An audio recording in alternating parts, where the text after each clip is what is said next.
So guys, this video is from a subscriber's comment. It's basically this. Why do bad things happen? In other words, why is there suffering in this world?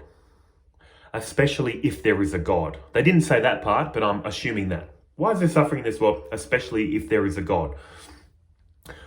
I'm going to get into all the reasons, all the arguments for why there is suffering, from atheism at the start to non-duality at the end, and everything in the middle. Also, I'm going to tell you how I manage my suffering in day-to-day life. But before I get into that, this YouTube channel is a passion project for me. And the thing about me is I like routine and structure in my life. And initially I thought to myself, I'm going to make videos every day, which I did for a period of time. Then I realized it was interfering with my regular life. So I dropped down to 3 days a week. But what I've noticed is, this being a passion project, I can't force passion or creativity. Some days I'm going to go through a lot of ideas, or you guys have got a lot of questions, and I'm going to make a lot of videos. Other times there's not much passion or questions, and I won't be making many videos. What I'm basically saying is, I don't want to give you guys a set time for when I'm going to release these videos. I'm just going to make them when I feel like it, or when there's questions. And in the coming days, I feel like there's going to be quite a few videos, because there's been questions and a lot of ideas have come up. So in other words, guys, there is no structure to my videos anymore. I'm just going to release them when I feel like it, because this is just a passion project, not a full-time job. Just thought I'd get that out there. Now, again, the main topic of this video is, why is there suffering? Why do bad things happen to us? Now, this is a very sensitive topic to many people. I'm just going to present arguments, and you need to pick what resonates with you, of course. I don't have to tell you to pick. You're going to pick what makes sense to you, aren't you? Depending on what you're thinking and feeling at this moment in time of watching this video. So let's start with atheism, the most reasonable point of view on why there is suffering. I say reasonable because a lot of people have no faith in religion or spirituality. So this will be reasonable to them. There is suffering in this life because that's just what it is. Get over it. Life is suffering. You were born, you're living, you're going to die, you're insignificant, a small fragment in a cold, dark universe. Get over it. Get as much happiness as you can while you can. Avoid as much suffering as you can. It's all going to end. Now, this isn't the point of view of all atheists. I'm just saying there's that general view of life. There's no God. If there was a God, why would there be all this suffering to begin with? There's no God. Get over it. Just get through this life the best you can. That's the first reason. It is what it is. I grew up a Christian. I grew up in religion. And when I was in that religion, here's some arguments I used to hear. God allows suffering to test our faith, to bring us closer to Him. Now, to this day, this makes more sense to me. Even though I'm not into religion, it makes more sense. And you know why? Because I found this personally in my life. Whenever my life, not anymore, but in the past, when it was going well, I didn't have time for spirituality or God. Why? That's boring. The real source of happiness is this world, isn't it? That's what we think. So I'd get caught up in chasing money or relationships, or, just heavily thinking the world's going to give me happiness. And when everything is going well, it's a no-brainer, isn't it? Because our mind is designed to do that. So it's common sense. But when life starts falling apart, when things start going wrong, if you have no faith in a God, which a lot of people don't, and that's why I said in other videos, I'm so compassionate for you guys that are going through so much, because this life is suffering, going through so much, but have no faith in a God or spirituality, or haven't realized your true self. Me putting myself in your shoes, I don't know how you're getting through it. And I can see now why. There's so much negativity on YouTube. Here's a tip. If you want to start a YouTube channel and become very popular very quick, talk about problems. People are drawn to negativity, I've noticed. Why is that? Because a lot of people are going through it. So when they hear people talking about it, they can relate and it becomes very popular. The only issue I have with that is it's good to talk about it. It's good to relate to others. But if you're not coming up with a solution, how to improve the situation, either materialistically or spiritually, I don't see the point. You're just constantly hearing negativity, being around negativity, thinking the world is crap, and no one's progressing. But like I said, our mind is wired for negativity. It's wired to see problems and take for granted what is good. That's why it's so popular, by the way. But in any case, guys, look, when my life was going well, this spirituality and religion, I don't need that. Not anymore, actually. When life is going well, I'm just grateful, knowing it's going to go bad again. Then it'll get good again, bad, so on and so forth. But this whole God creates suffering to bring us closer to Him, it makes sense to me. I'm terrible at quoting people, but there was this woman. Her life has been struggle and suffering, and she's devotional in nature, and you know what she prays for? She prays to God never to stop struggling. And you might be thinking, what? Most people pray to end their suffering, to get blessings. She keeps praying for problems because she says, in all this struggle and all this suffering, I never forget you. I don't want to forget you, God. She uses struggling and suffering to remember God. And this is a great mindset, I've noticed. Now, look, I wouldn't be praying for problems. But what I found is when you're struggling and suffering, it brings you closer to the realization of your true self or to a faith in a God. I've used this example many times as a recommendation, if you're devotional in nature, to remember, if you believe in a God, remember one thing. God created this world. God created the materials this world is made from. This body that you claim to be yours is made from this world. It's sustained by this world. Food, water, oxygen, even your thoughts, the language you're thinking in was given to you. This was all given to you that the ego starts claiming as its own. And that's the issue. You're claiming things that aren't yours and then getting annoyed when things aren't working or things are being taken from you. This was all God's world. It's always been God's world, is God's world, will always ever be God's world. So what I'm saying is when life falls apart and you're devotional in nature, you'll be reminded of this fact. You'll keep your mind on what is real, which is that is real, that this doesn't belong to you.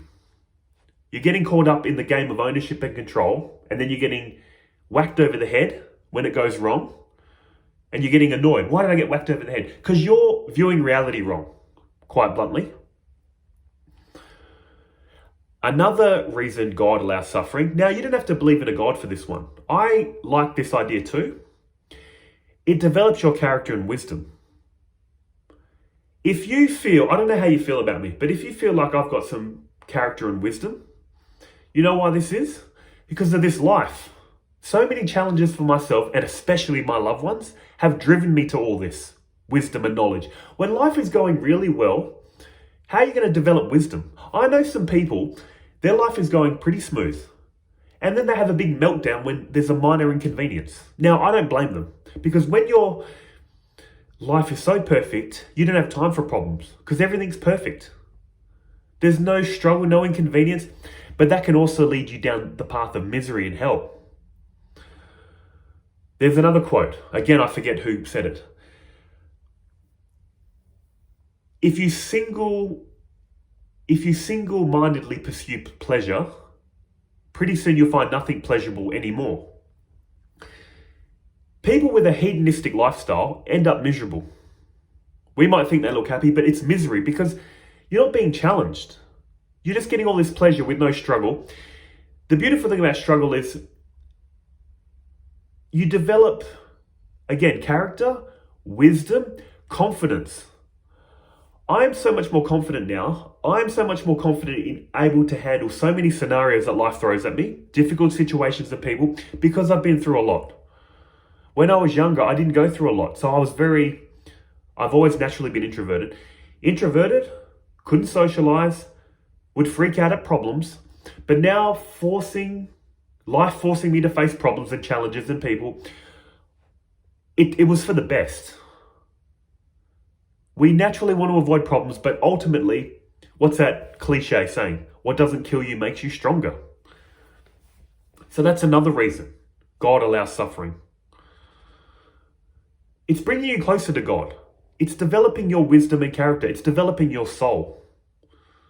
This body comes and goes with this world. This soul continues. It evolves. It's slowly evolving to become one with God or to realize your true self. Now let's move into more Eastern teachings of reincarnation. Why do some people have a cruisy life? Some people have a miserable life. Now, these explanations are going to get less and less palatable. What do I mean by that?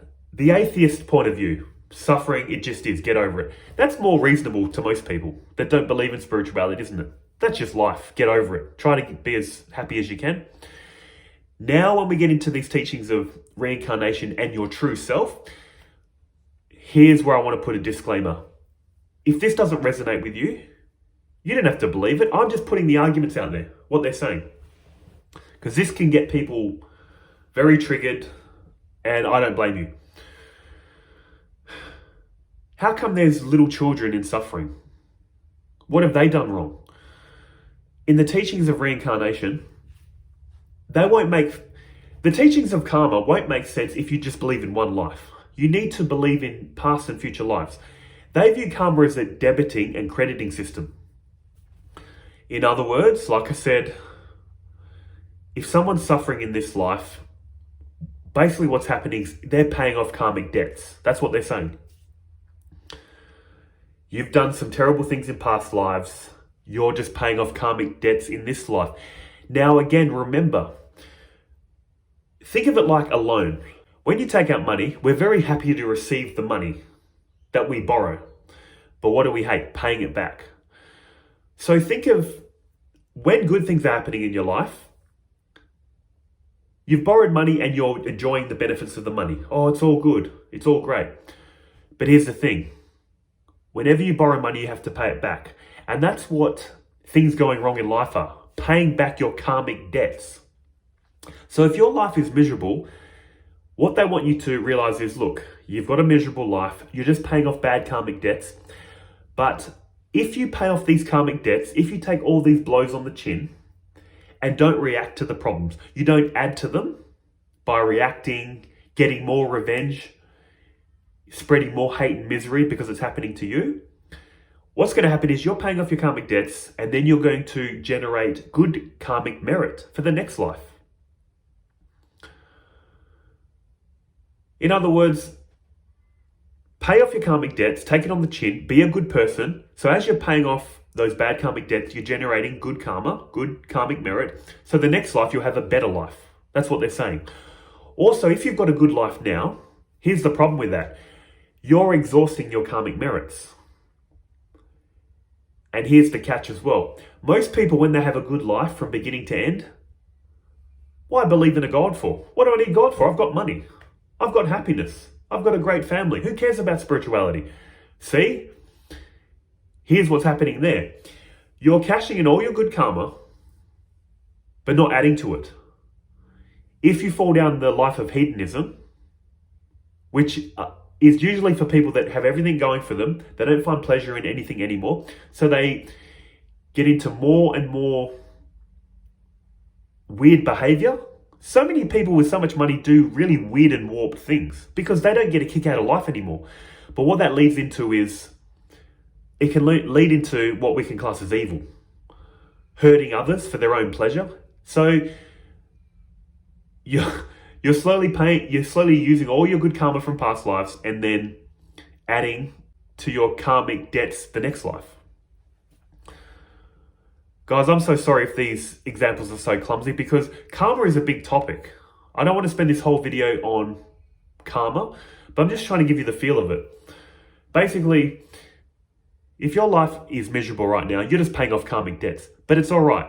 Once you pay them off, life will get better. And when you have a good life, keep your mind on spirituality because it's so easy to get trapped in a good life. Forget spirituality, then you're going to descend into karmic debt for the next life. That's what I'm saying. Oh, I probably butchered that explanation, but I hope you get a feel for what I'm saying. That's a big topic, like I said. You'd have to dedicate a whole video to that topic. Here's the final reason God allows suffering, or why there's suffering at all. And this is going to be the least palatable.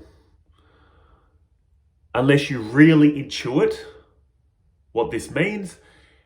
And also, I should add, if you realize this, don't tell others to believe this.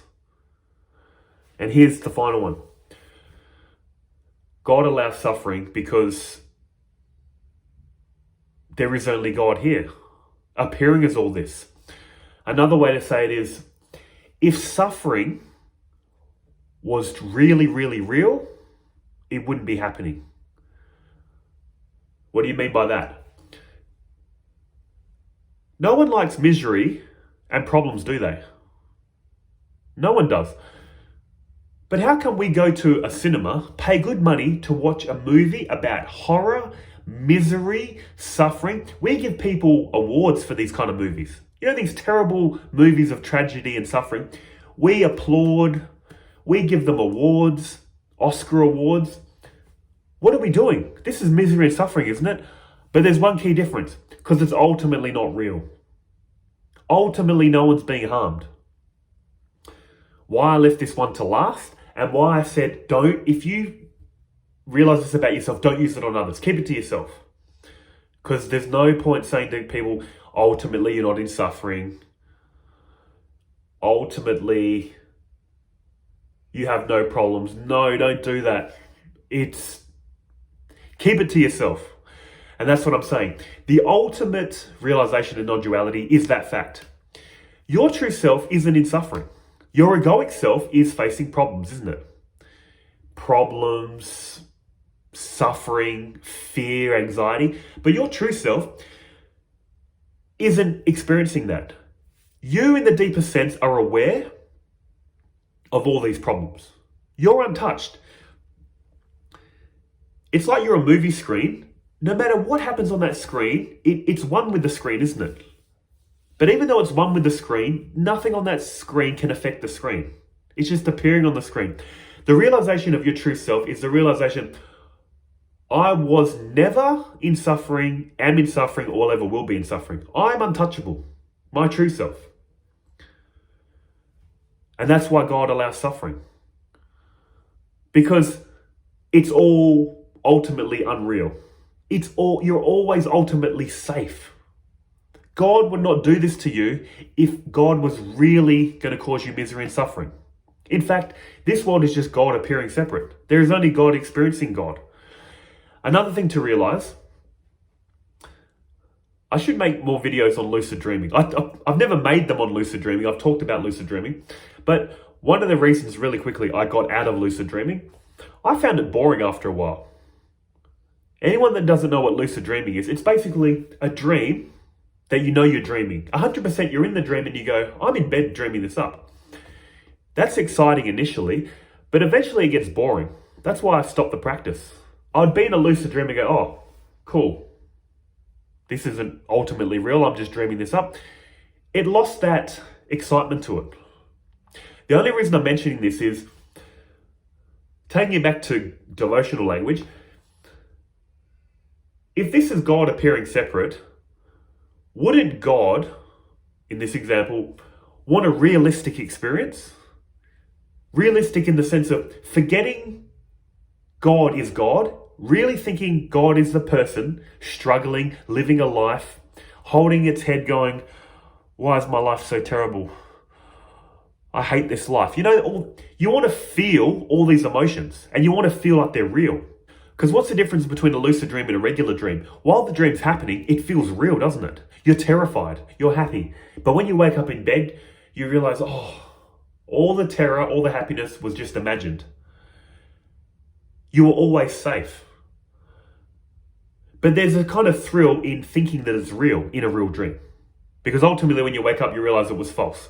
But in a lucid dream, like I said, the novelty wears off. It did for me anyway, where you go, oh yeah, it's all a dream. That's not really a terrifying tiger that's about to attack me. It's just an imagination. Those people aren't really hurting me. You know what I mean? It loses that edge to it. That's why I've stopped lucid dreaming. So guys, that's the ultimate reason God allows suffering from a non-dual perspective. Because ultimately you're always safe. Ultimately your true self is never in harm, never in suffering. But like I mentioned, this is for you to realize if it resonates with you, and don't tell others. Because they take it to be real. People holding their heads, suffering, crying in misery, that is their reality.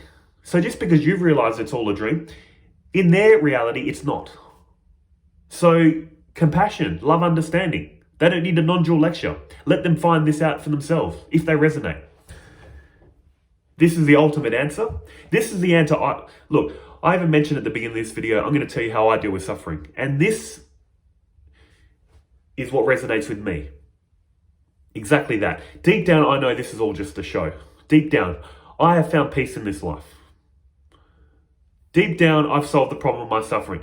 But at the level of this person, yes, it still faces challenges. It still tries to avoid bad people, bad situations. It still tries to find happiness. But deep down, I know it ultimately doesn't matter. You develop this different dimension to your being. You see something that you never saw before, but was always there. So to end this video, how do I deal with suffering in day to day? Just for your information. When life goes wrong, here's my thought process. I'm trying to picture what happens when it happens, because it happens automatically. So something goes wrong, I tell myself, or the thought is triggered, this is exactly what was meant to happen at this moment. Because this is God's world, this is God's will. I've made videos on free will. I don't believe in free will. I just believe life is just a flow of experience. There is no one ultimately in control. But in devotional language, you can say, okay, God's in control. But ultimately, there's just a flow of experience. So when something goes wrong, here's my thought process and feelings. Something goes wrong, instantly I say to myself, it couldn't be any other way. It has to be this way. Second of all, if it triggers feelings in me of negativity, anxiety, stress, I instantly strip away the story of why this has happened, why it shouldn't have happened. Basically, I delete all the thinking, zoom into the feelings of anxiety, anger, stress. Zoom in without any story. What you'll find is feelings are just feelings. They're not out to get you. See, we label them as anger, stress, tension. But if you remove all those labels, it's just sensations. So I just zoom in on the sensations, no questions asked. Slowly, they dissolve. Slowly, I'm more relaxed. I also remind myself, or it just happens automatically, this world ultimately cannot touch me. Am I aware of these thoughts, or are they aware of me? Am I aware of these feelings, or are they aware of me? I'm aware of these feelings. I'm aware of these thoughts. I've seen them come. I'll see them go. I'm just giving you my thought process. This happens all quickly, without me trying. I realize this is meant to happen exactly as it's happening. Remove the story on why it's happening. Focus on the feelings. Remember, my essence is that which is aware of these feelings. It'll slowly dissipate. When everything calms down, I get on with life. When things are going well, there's nothing to do, is there? You just enjoy the moment. The more you do this, the more you realize this is God's world, this is God's will. My true self is ultimately not touched by anything I'm thinking and feeling. My true self is peace, which absorbs all this hate, all these problems. The more you do this, guys, eventually it becomes automatic and you just get on with your day. And there's some days when, from start to finish, it goes wrong. And I just tell myself, one of those days, is it? Oh, well, there'll be a better day tomorrow. Because the nature of reality has changed. Always remember that. Which is another cliche in spirituality, isn't it? This too shall pass. Having a bad day? That sucks, but it's going to get better. Having a good day? Cool, but it's going to get worse. Good, bad, good, bad. Always zoom out to a bigger picture. Don't get so absorbed in the problems, in the suffering. Why is this happening to me? It shouldn't happen. Zoom out. It's happened. It was supposed to happen. My true self cannot be touched by this. The nature of reality is change anyway. My true self doesn't change, which experiences all these changes. What's the problem here? Ultimately, that's for you to realize in yourself. But again, don't use this on others. When I'm dealing with people going through suffering, I'm just there for them. I'm just there for them. I listen to them, try to give them some comforting words. I don't give them a non-dual lecture. It's not going to help them. People need to come to these high realizations on their own. If they ask you, why do I put it out on YouTube? Because I just put it out there. If you resonate with it, you do. If you don't, you click away, don't you? Easy, simple. So guys, to the commenter that asked this question, I hope I answered your question. And again, just pick what resonates with you. An atheist point of view, religious point of view, reincarnation point of view, or non-dual point of view. I'm not telling you what to think and feel. I'm just putting out some arguments. And look, I hope it helps. I'll see you guys in the next video. Take care.